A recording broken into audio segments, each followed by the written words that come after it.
head that the countries that seem to have the tightest religious laws, and when you look at all the religions, it seems as though all of their standards of holiness are basically what the women cannot do.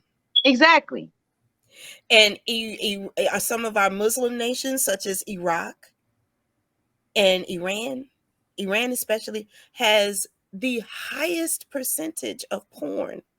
And going back to what you were saying, Dr. Hannah Blue and Stacy, like, how is it that, all these women are virgins, but the men are out there getting it?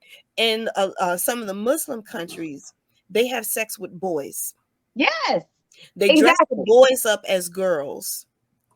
And I had a colleague who's from Iran, and she said that some of them have this saying that men are for sex, women are for children.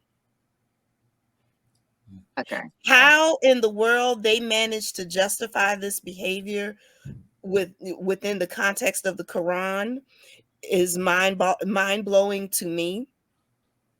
Because you'll kill a woman for not being a virgin, but yet you're dressing a 14-year-old boy up as a girl and having sex with them. That's because you commoditize the woman's virginity. Her purity is everything. And so it's kind of like action figures. Now, I'll play with like the homemade action figure, but the one that I leave it that is my prized possession, it stays in the pack. It only gets brought out when I'm trying to show it to somebody, or I'm trying to flex, or we're at a collector's convention. Otherwise, I play with the ones I had when I was little. This is my collection, and this is my plaything. And the dichotomy of this existence is not unique just on this subject. When it comes to the lives of men, that dichotomy exists often. Where I'm not saying that it does not for women. I know that it does, but I have learned that I am not to speak on those things. So I can talk on the man side. Is that this dichotomy is often a struggle because there is no real safe space to explore those things that is not dark in its own nature. So to talk about negative feelings and things like that, normally, especially when you're younger, there's get over it, fuck them, you know what I'm saying? It's all good, on to the next one because of this commoditization.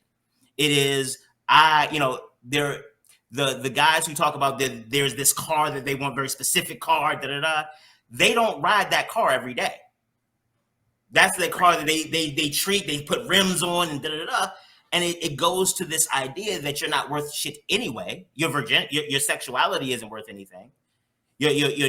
Most of the things we do is to get women, because that especially the way our society has moved, for many of men raised primarily by women in our society, especially in Black culture, we look to replicate that care, that continued raising. Somebody needs to finish raising me because I ain't all the way done. It's like you let the bread rise, heat it up to like halfway through, and then put it out at 18. It's like, all right, ready to eat. No, ma'am, I'm not. I need somebody to keep me warm.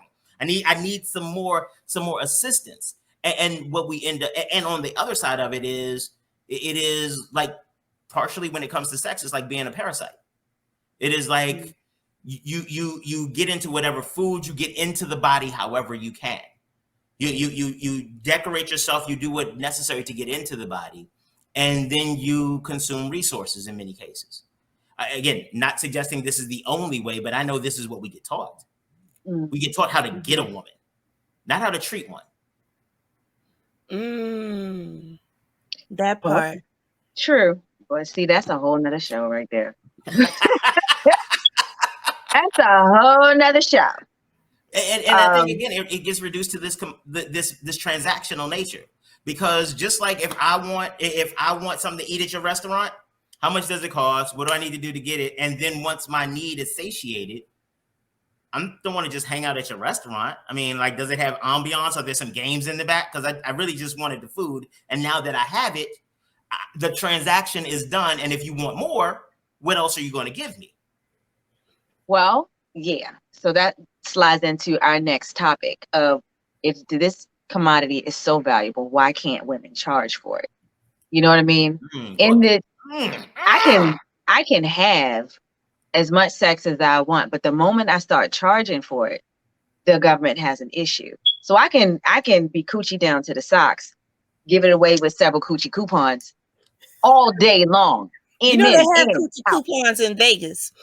They do have coochie coupons in Vegas. We'll get to that in a second. But in, out, in, out. The men can be coming through my house like a train. The moment I start charging for it, however, is the issue. And I think that's crap.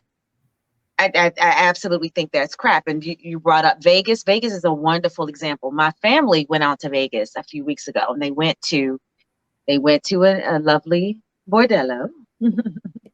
Went to a lovely home that had prostitutes that came, well, commercial sex workers that stayed for, you know, however long they wanted, couple weeks, couple months. They had a set price list. And they gave out, you know, coochie coupons. You come in and try the product. And these women were paid. Paid. Well. We talking about 5 G's a night for a night. And I'm like, yes. Yes.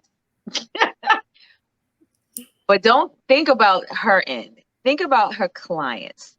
The clients ranged from men who do want that full night experience to someone who just wants to be held and tell someone about their week. That is also commercial sex work. I talked to a guy. All he wanted was to be held by a lovely woman and to tell her about his month. For that, he gave $2,000.